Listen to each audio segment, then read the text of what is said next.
For the longest time, I had always told myself that I couldn't be social, that I couldn't speak to new people, I couldn't attend X social event because I was insecure. I was an introvert, I was shy. I would always say this to my mother, to my friends. Oh no, I'm just shy. I'm just a shy person. I don't talk to people. I'm just, I'm an introvert. I'm shy. I prefer not to talk. I'm reserved. All these things. I would say this and I would affirm this belief into my head constantly. And so, what do you think happened when time came to present a project or to attend a social event or to speak in front of more than one person, more than three people? What do you think happened? Obviously, I displayed insecurity, timidity, almost like fear as well. It was because I had convinced myself that my genes were wired, that my genes wired me to be an introvert, that I was just stuck as a shy person. This was how it was going to be for the rest of my life. And for many years, man, I just kind of stayed stuck in that belief. And I missed out on people who wanted to talk to me. I missed out on potential friends and people who I could communicate with, people who I could have gone out with. I missed out on that because I was too scared to just to just try. I was too scared to go attempt something new. And as a justification for this fear, instead of just admitting to myself that I didn't want to do it because I was scared, I would say, oh no, it's because I'm an introvert and that's my genetics and I don't want to change that. I can't change that. I'm stuck here. This is it. I can't speak to new people because I'm shy. That is some bullshit. I've spoken to many people who have had the same logic in one way or another. My friends have talked to me about people who they were helping who had this like black pill mindset where they're like, "Oh no, I'm X height.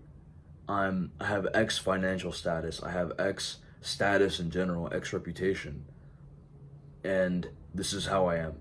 That's it. I have X personality trait. I cannot get rid of this. This is a part of me." This is such a destructive mindset. And not only is it destructive, but it's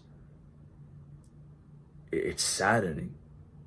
It's a painful belief to hold because you affirm this belief that you are your genes and that you are who you are and that like you can't change anything about you, so you feel helpless. How are you meant to overcome this if it's literally wired in your DNA, something that is not decided by you?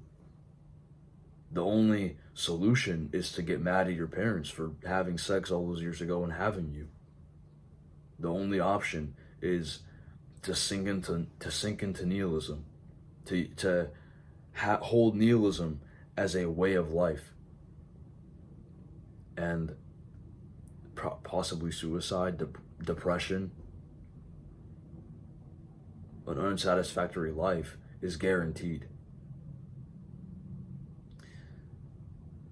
The myth of genes that we have all convinced ourselves to believe in, it's one of the most dangerous, destructive beliefs of the modern day especially, because I'm not saying that this type of mindset has not existed for all of humanity. It has. Even in ancient Rome and before that, there were probably people who believed that they could not change who they were. But it was nowhere near as prevalent as it is today, where there's a whole name, like a category online for people with this mindset, the black pill ideology. It's so widespread today, and that's why people sink into decadent hedonism. It's why they just stuff their mouth with food all the time, constantly. They're staying up late, not taking care of themselves. They don't see a point to their life. They don't experiment with new things. They don't try something that makes them uncomfortable. Because, well, They can't do that anyway. It's not in their genes. They're predestined to be fat because their parents were fat, because their family, diabetic. Okay, so they're going to be diabetic as well.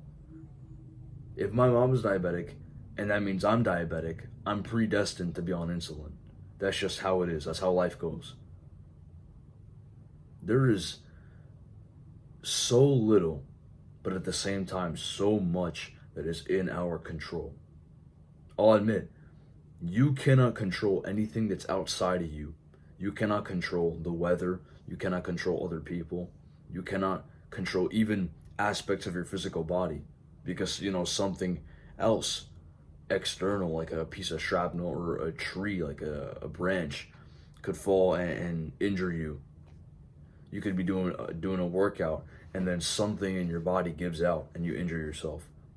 So not even your physical body are you in full control of.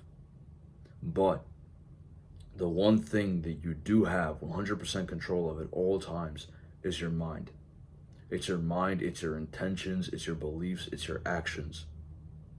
This here, the flesh and bone, it cannot function without this. And you have 100% control of this. Nothing else can take this away. So if you are predisposed to diabetes, weight gain, if you have posture issues, if you have whatever it may be, your height, for example, height is a big one that many people struggle with. There are things that you can do. There are actions you can take to improve your condition. There are actions you can take to prevent yourself from experiencing the weight gain, from experiencing, having to go on insulin. You may be predisposed, but you are not predestined. And with the things that you cannot control, right? The things that you can't take specific actions for, like let's say height, which honestly, you might be able to do some exercise or something, sleep more to gain more height, because nothing in the body is just put in place. Things change with habits. If you are the sum of your habits, both mentally and physically. So if you are leading a lifestyle where you're sitting a lot, like the modern lifestyle, the modern 9 to 5 lifestyle, you're gonna have the 9 to 5 body. You're gonna have the poor posture. You're gonna have the weakness in your abdomen and glutes. You're gonna have, of course, if you're living a life like that, you're gonna be predisposed and likely to become obese, overweight at the minimum. You're gonna have health problems if you're eating processed foods, if you're eating sugary foods, if you're eating too much, if you're eating too little. Your habits are what make your body. But the point that I was making earlier, which I kind of got off track, was that even if you cannot fully change or control an aspect of yourself, still, there are steps you can take to mitigate the damage. Or if you can't control it at all, if you really believe that you cannot do anything at all about it, stop worrying about it. Stop stressing over the thing you cannot control if it really is out of your control. In most cases, it's not fully out of your control because there's steps you can take, there's exercises you can do, there's habits that you can remove and add to your life that will improve your health, that will improve your posture, that will reduce your likelihood of having sugar spikes if you're diabetic. There's things you can do. There's development and improvement to be made in all aspects.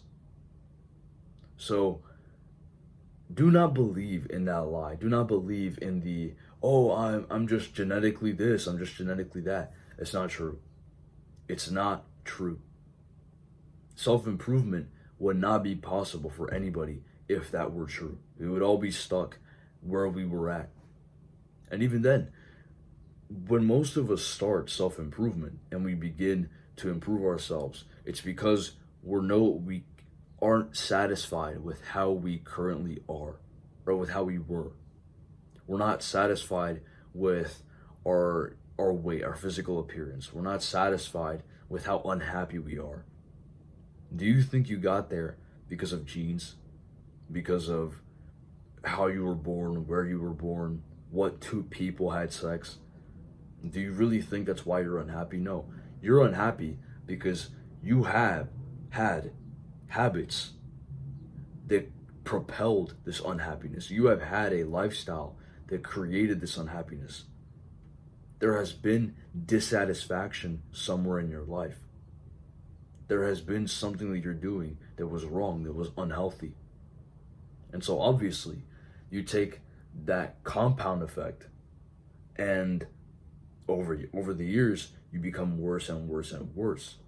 Again, your sadness and your despair is not a result, even that is not a result of genetics. It's a result of your habits, of your life. And of course, like I said, there are people who are predisposed to depression and sadness. There are people who are genetically just born with less dopamine in their head, less serotonin, less happy chemicals than the average person. Does that mean you will be depressed for the rest of your life? Yes, if you believe it. If you believe that you will be depressed for the rest of your life, you will be depressed for the rest of your life. If you believe you will be fat for the rest of your life, you will be fat for the rest of your life. That is how that goes.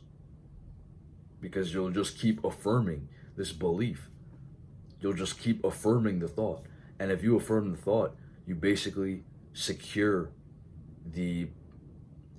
you make it 100% possible that you will act in the direction of that belief.